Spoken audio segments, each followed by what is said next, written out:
Welcome to this instalment of Talking Trim. I'm John Skinner, and today we are looking at the Switch Plinth unit for the Triumph TR5, TR250 and TR6 models.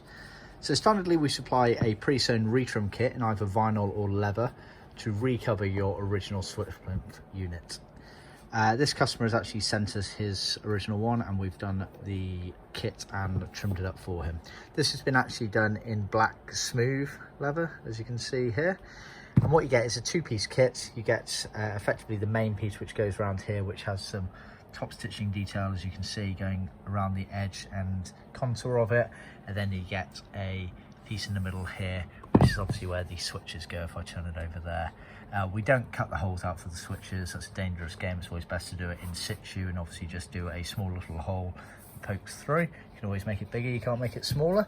Cutaways at the side for where it joins onto the car, obviously with the bracket there, and also the lower crash rolls fit into there.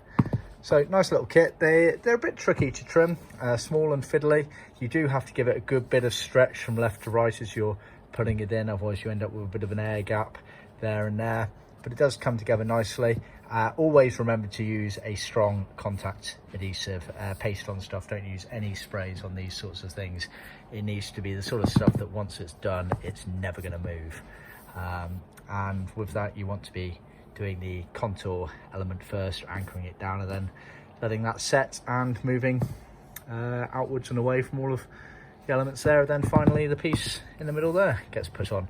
Obviously more than happy to help you or your trimmer fit these if you're unsure. But of course, if you want us to do it, get in touch and we can do it for you. See our website for more details. Thanks for viewing the video. Please remember to click subscribe and like and share with other classic car enthusiasts, and I'll see you next time. Cheers.